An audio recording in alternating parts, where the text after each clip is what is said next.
Amados, paz de Cristo Jesus, aqui é o pastor Manuel Júnior.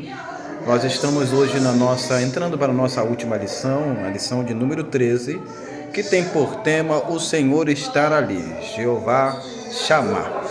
Eu quero aqui fazer um rápido comentário sobre o assunto abordado pelo nosso comentarista. O nosso comentarista usou, por exemplo, no texto áureo, o texto de Isaías capítulo 11, versículo de número 9, que assim, a parte B do versículo vai dizer: porque a terra se encherá do conhecimento do Senhor, como as águas cobrem o mar, como a gente vai encontrar em Abacuque capítulo 2, versículo de número 14, a mesma referência e o mesmo assunto. O que eu quero dizer? Que no assunto aqui abordado, a conotação de a terra, toda a terra, ter o conhecimento do Senhor, pode estar se abordando o assunto da diáspora. O que é a diáspora? A diáspora aconteceu quando o povo de Israel, o povo judeu, foi disperso por todas as nações. E ali eles mantiveram o seu conhecimento e o conceito de Deus, e com isso toda a terra teve o conhecimento de Deus de uma forma momentânea e minoritária. Por que eu falo minoritária? Porque com a vinda ou com o advento da vinda do Senhor, esse fato vai ter uma conotação muito maior e muito mais específica. Outro detalhe importante, quando ele vai falar na questão da nossa leitura diária, que Jerusalém será a sede do governo, e a gente precisa ter o seguinte em mente, que Jerusalém terrestre foi o exemplo e sombra da Jerusalém celeste, com conotação agora para os tempos futuros, para Jerusalém celestial e não para Jerusalém material e física. Então a nossa esperança ou a conotação gira em torno da Jerusalém celestial e não Jerusalém material.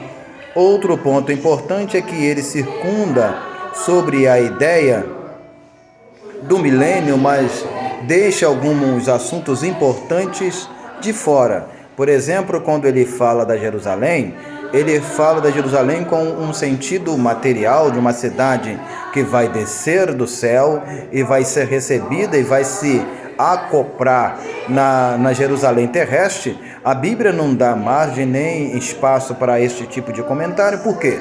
Porque hoje toda a circundação gira em torno do corpo espiritual que é a igreja. Quando se fala de templo, fala da igreja, e nós temos diversas passagens que não vamos citar aqui, porque sabemos que eu bem sei que você conhece.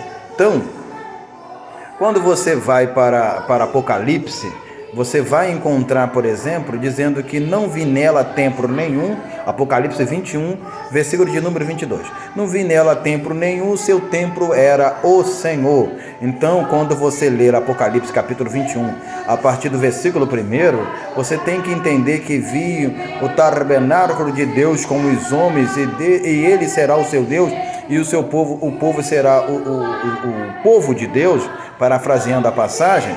O texto está falando do tabernáculo, está falando de Deus, não de um templo espiritual ou físico advindo, descendo dos céus para habitar com os homens. Então essa conotação precisa se ter para se entender que aquilo que era físico era a sombra do celestial, e agora tudo direciona exclusivamente para o próprio Deus. Se você quer mais informação sobre esse assunto, é só comprar o meu livro, O Milênio Não Terá Fim. Ali você vai encontrar algumas passagens, citações e aludições para o entendimento completo dessas informações aqui citadas.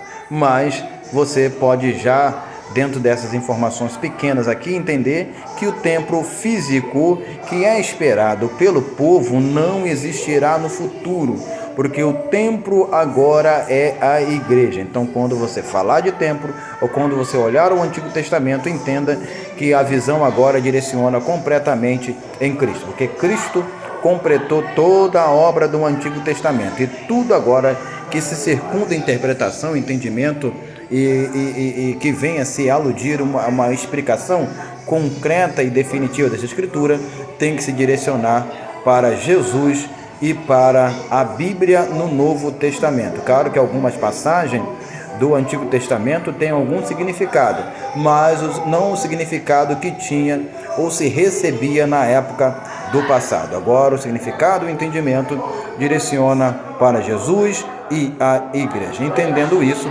fica muito mais fácil você entender as revelações contidas em Ezequiel e em qualquer outra passagem das Escrituras. Que Deus venha nos abençoar, que tenhamos uma ótima escola dominical e um final de trimestre agradável e confortável no entendimento bíblico. E já em janeiro estaremos iniciando uma nova revista, a qual estaremos também iniciando um novo comentário. E cremos que Deus estará nos esclarecendo e nos fazendo entender claramente o que as Escrituras nos diz, o que a Bíblia nos diz e tem a nos acrescentar. Que nos abençoe em nome de Jesus. Um final de ano abençoado e um feliz ano novo para todos nós. Amém.